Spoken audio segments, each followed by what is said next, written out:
नमस्कार, स्वागत है आप सभी का ध्येय टीवी के डेली एमसीक्यूज प्रोग्राम में। मेरा नाम है केसरी पांडे।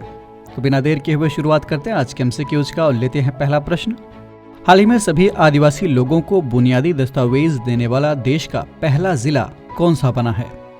आपके ऑप्शंस हैं ए बैतूल मध्य प्रदेश, बी विष्णुपुर मणिपुर, सी बोकारो झारखंड अथवा ऑप्शन डी वायनाड केरल।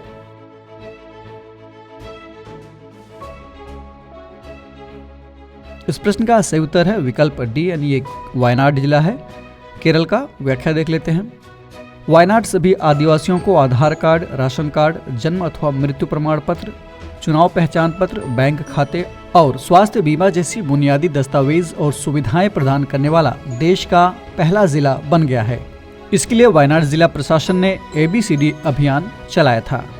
बढ़ते हैं अगले प्रश्न की ओर। हाल ही में चर्चा में रहे युद्धक टैंक लेपर्ड 2 के संबंध में निम्नलिखित में कौन सा अथवा कौन से कथन सत्य हैं? पहला, जर्मनी द्वारा इसका निर्माण शीत युद्ध के दौरान किया गया था। दूसरा, ये डीजल के जरिए संचालित होता है। तीसरा, जर्मनी की पूर्व अनुमति के बिना भी कोई देश इसे पुनर्निर्यात कर सकता है।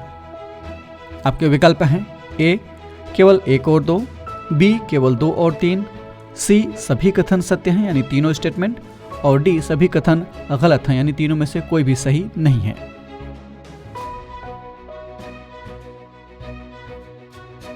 इस प्रश्न का सही उत्तर है विकल्प ए यानी केवल पहला और दूसरा स्टेटमेंट सही है, तीसरा वाला गलत है। व्याख्या देख लेते हैं। लेपर्ड 2 दुनिया के प्रमुख युद्धक टैंकों में से एक है। इसका इस्तेमाल जर्मन सेना समेत अन्य यूरोपीय देशों की सेनाओं के साथ साथ कनाडा और इंडोनेशिया जैसे देशों की सेनाओं द्वारा किया जाता है।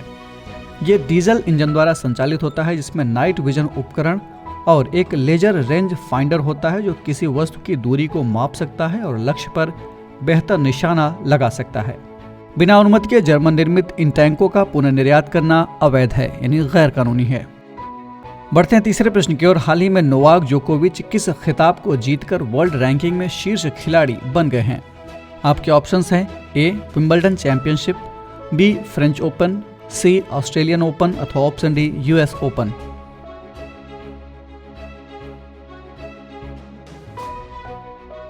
इस प्रश्न का सही उत्तर है विकल्प सी यानी ऑस्ट्रेलियन ओपन। व्याख्या देख लेते हैं।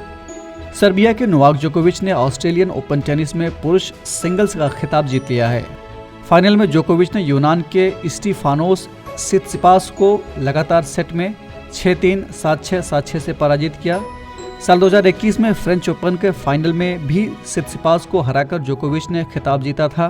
दोनों खिलाड़ी 13वीं बार आमने सामने थे और जोकोविच ने 11वीं बार जीत हासिल की।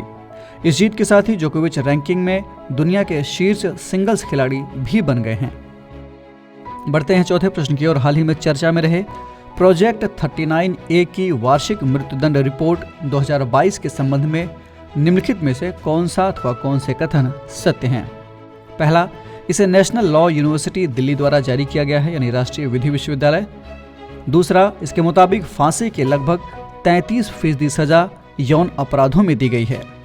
आपके विकल्प हैं ए केवल 1, बी केवल 2, सी 1 और 2 दोनों अथवा ऑप्शन डी इनमें से कोई नहीं।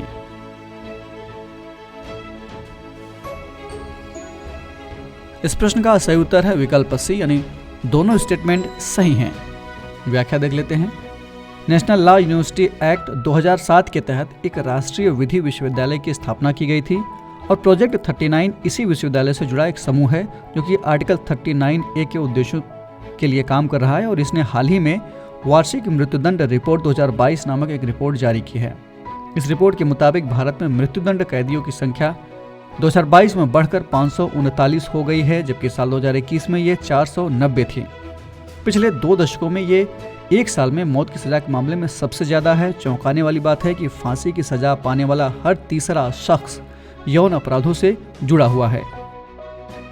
बढ़ते हैं आज के इस कार्यक्रम के अंतिम प्रश्न की ओर यानी 5वें प्रश्न की ओर। हाल ही में चर्चा में रहे चिनम्पास के संबंध में निम्नलिखित में कौन सा अथवा कौन से कथन सत्य हैं? पहला, ये बांस से बना एक फ्लोटिंग गार्डन होता है। दूसरा, ये कृषि की एक प्राचीन तकनीक है। तीसरा, इसकी शुरुआत सर्वप्रथम एज़टेक मैक्सिको में हुई थी। ऑप्शंस हैं ए केवल 1 और 2, बी केवल 2 और 3, सी तीनों सही हैं यानी 1, 2, 3 अथवा ऑप्शन डी सभी कथन गलत हैं, यानी तीनों में से कोई सही नहीं है।